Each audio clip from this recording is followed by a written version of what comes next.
I was looking at the app I like to use to find free equipment when I saw the ad for this rather nice looking string trimmer. Of course, it would be even nicer if it started and ran, but the chances of that happening are very slim. Now, I have been able to pick up working string trimmers before, but it doesn't happen all too often. And they're usually given away because they won't start or stay running, which is probably what's wrong with this one. In today's video, we're going to be looking at this Troy-Bilt string trimmer. And the problem is that we just got it home and we aren't sure what's wrong with it, but chances are good that it won't start. The main reason why we don't know is because there's no fuel in the tank, so we'll need to put some in there after we do our inspection. But before we go on, it'd be a good idea to record the model and serial number just in case we need to order parts for it. So this attachment was not on the trimmer when we got it, but to test this machine, we needed to put one on there. The carb looks to be in working condition, however the purge bulb is going to need to be replaced. So here's a good reason why this engine isn't going to start, and that is a broken fuel line on the carb. For some reason, the other fuel lines look fairly new, while the one that broke is much older. So here's a tip: if possible when replacing the fuel lines, make sure to replace them all, that way they'll all break down at the same time. Fuel line isn't terribly expensive, so you'll be doing yourself a favor later on. Also, this won't be the last time a broken fuel line will come back to haunt this machine. Now that the fuel line is back on, we'll put some fuel into the tank, then press on the purge bulb to get the air out of the system. Now if the purge bulb doesn't fill with any fuel, there's almost no chance that the engine will start, but luckily for us, this one is.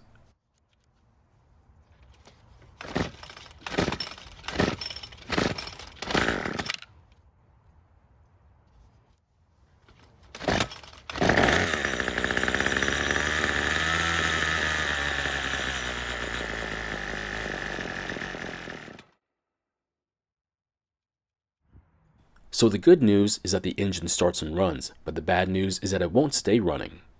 As you just saw, the engine runs when the carb is partially choked, but once off choke, there's not enough fuel getting to the engine to keep it running.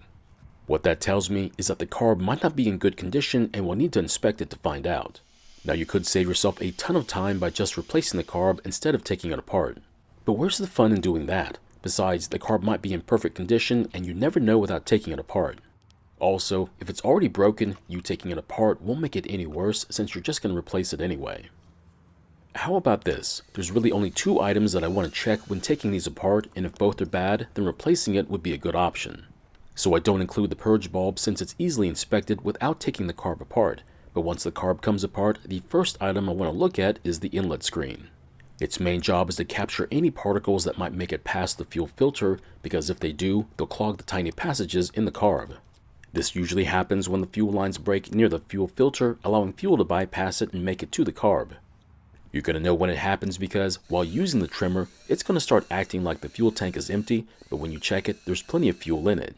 After that, it'll be tough to start and use the engine, and it'll act just like this one was during our test run.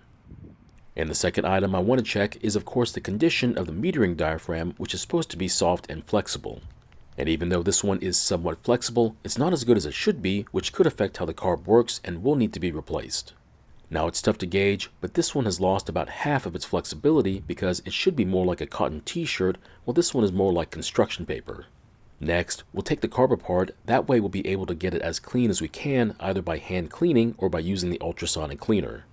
But before we do anything, I would like to clean out that pocket for the screen with some carb cleaner. And while we have the can out, we might as well use it to clear out any passages we can find. Just be careful doing this because the cleaner can spray back towards your face, so safety glasses would be a great idea. Just make sure that the cleaner can pass through the screen just like this one is, otherwise keep cleaning it until it does. I'm also going to go even further by taking out the fuel adjustment screws, but we'll need to figure out what the settings are right now. That way, when we put them back in, we'll set it right back to what they were set at before. This is of course on the assumption that the settings are correct for this machine, however we may need to adjust it later on. Now to find out what the settings are, we'll just count the number of turns it takes for each screw to bottom out when turning them clockwise. After that, we can take out the screws before continuing to clean it either by hand or by using the ultrasonic cleaner. Now these settings I'm showing you are the settings that may have worked on this carb from the factory, but they may not work on yours. You also don't need one of these cleaners, however, it does allow us to work on other items while the machine is cleaning the carb. But I will let you know, just because you use one of these cleaners does not mean you'll get the carb working like it should be, but it does increase the chances of it working. Just be very careful what you put into the solution because it might discolor or even ruin the metal. Just ask me how I know. So here's the carb after 2 rounds in the cleaner. Don't forget to use compressed air to clear out the water from the passages as well. If you don't use air to clear the carb, any remaining water could contaminate the fuel. Now the amount of water isn't going to keep the engine from working, but it could be a hassle at some point. Next comes the hard part, or it will be if you've never done this before, and that is putting the carb back together again. This is not an exaggeration. Taking parts off is easy. Putting them back in the way they're supposed to be can be tricky. We'll of course be replacing that old diaphragm with a new one, just don't be surprised by the price of a single one. However, if you were to buy a multi-pack of 3 or more of them, it'll be a much better deal. Just shop around and you're going to see what I'm talking about. Otherwise, go in on some with a friend to make it beneficial for both of you. We also had to buy a new purge bulb, but the same buying strategy applies here as well. The more you buy, the better it is on your bank account. Now you don't have to buy 100 at a time, but maybe a 3 or a 5-pack would do nicely. But you could try and save some money by attempting to save that old metering diaphragm. And to do that, we'll just drop it into a container of rejuvenation fluid for several days, but the minimum would be at least 24 hours. The last thing we need to do with the carb is to put the fuel adjustment screws back into it. Remember how we counted the number of turns it took to bottom out the screws? Well, now is when we use that information to set them back to how we found them. But what if you didn't count them? Well, if that's the case, I would set them to 2 full turns out, but you're welcome to use a different setting. Next, we'll take out the fuel lines, which I thought had been replaced, but come to find out they had done a partial job inside the fuel tank too. Half of the fuel line inside the tank was actually old enough to have breaks in it, which is how all that debris made its way to the screen in the carb. Remember, if there's some debris on that screen, it had to come from somewhere, and a broken fuel line in the tank or a missing fuel filter would explain it. Next, we're going to install the new fuel lines, and the one I'm using for this one is sized at 3/16 of an inch, but yours might be different. The first line I'll be installing will be the longer fuel filter line, but you're free to install the shorter return line if you want. Now, because the piece of fuel line that I had was almost the exact size we needed, we'll just install both ends of the lines into the tank and cut it later on. We'll then fish out the longer end of the line and cut off the angle piece, that way we can install the fuel filter. So this fuel filter was still in good condition, but if yours has any corrosion on the metal part, I would consider replacing it. Now these are not expensive, but yet again, I would consider buying more than just one of them. Also, when putting the fuel filter back into the tank, make sure it's sitting in a good location so it can pick up as much fuel as possible. Now that the fuel lines have been installed, we could install the carb for the final time, but instead, we're going to loosely install it, that way we can flow test the system. You don't have to mount the carb, but I would recommend at least connecting the lines to test the flow of fuel through the system. So when connecting the fuel lines, the one with the fuel filter will go on the brass port further away from the bulb, while the return line will connect to the one closer to it. It's important not to mix these up because it could cause the carb to clog up after several minutes of running. Next, we're going to put some fuel into the tank and then we'll do our flow test. So when pressing on the purge bulb, fuel will come up the filter line, enter the carb, fill the bulb, and then return back to the fuel tank through the return line.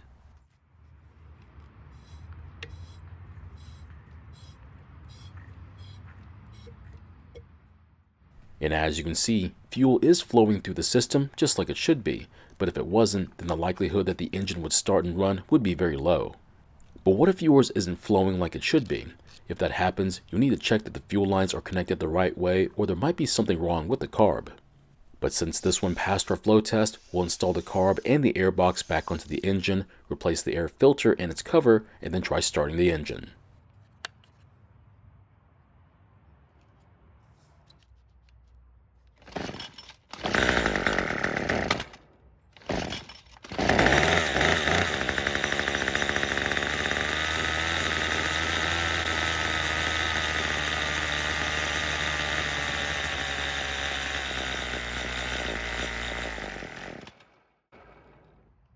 So it did run for just a bit longer than the last time, but I think we should adjust the carb for even more fuel at idle speeds by turning the L screw. And to add more fuel, we'll turn the L screw counterclockwise a quarter turn and see how it does.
After a bit of tuning, the engine now stays running and it runs okay, but more tuning is always beneficial.